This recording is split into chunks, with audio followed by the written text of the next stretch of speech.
भानगढ़ का किला विश्व भर में प्रसिद्ध है, जहां लोगों का मानना है कि यहां भूतों का बसेरा है और सूरज ढलते ही यहां आत्माएं जाग जाती है।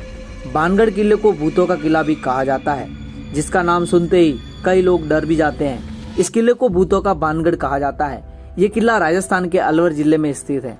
बताया जाता है कि आज भी रात के समय में इस किले में पायल की झनकार गूंजती है। इस किले में जो भी जाता है वह वापिस नहीं आता, और अगर आ भी जाता है तो इस लायक नहीं रह पाता कि वह अपना जीवन सुकून से जी सके।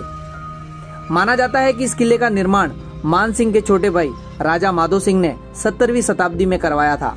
राजा माधो सिंह उस समय अकबर के सेना में जनरल के पद पर तैनात थे। उस समय भानगढ़ की संख्या करीब 10,000 थी।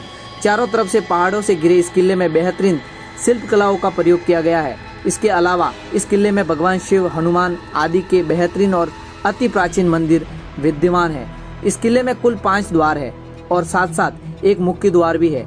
इस किले में दृढ़ और मजबूत पत्थरों का उपयोग किया गया है, जो अति प्राचीन काल से अपने यथास्थिति में पड़े हुए हैं।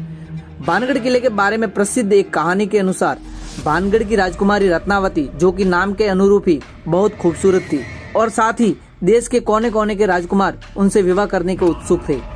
एक बार राजकुमारी किले में अपनी सखियों के साथ बाजार में एक इत्र की दुकान पर पहुंची और वो इत्र को हाथ में लेकर उसकी खुशबू ले रही थी। उसी समय दुकान से कुछ ही दूरी पर एक संज्ञा नाम का व्यक्ति खड़ा होकर उन्हें बहुत ही गौर से देख रहा था। लेकिन संज्ञा उसी राज्य में रहता था और वो काले जादू का महारथी था। ऐसा बताया जाता है कि संज्ञा राजकुमारी के रूप का दीवाना हो गया था और वह उसे बहुत प्रेम करने लग गया था।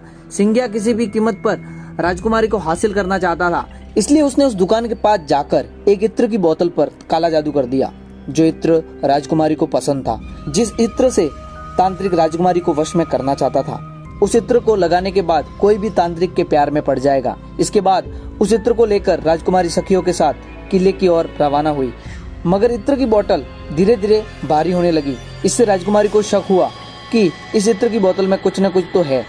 राजकुमारी रत्नावती ने उस इत्र की बोतल को उठाया, लेकिन उसे वही के पास के एक पत्थर पर पटक दिया।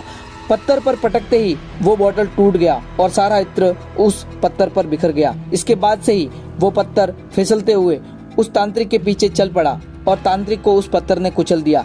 इस कारण उसकी मौके पर मौत हो गई। मरने से पहले तांत्रिक ने श्राप दिया कि इस किले में रहने वाले सभी लोग जल्दी मर जाएंगे और वो दोबारा जन्म नहीं ले सकेंगे, और ताउम्र उनकी आत्मा इस किले में भटकती रहेगी। क्या यही वो राज था जिसके बाद से भानगढ़ का किला भूतिया बन गया? आपकी इस कहानी पर क्या राय है, हमें कमेंट करके जरूर बताएं। तब तक के लिए आप अपना ध्यान रखिएगा। जय हिंद, जय भारत।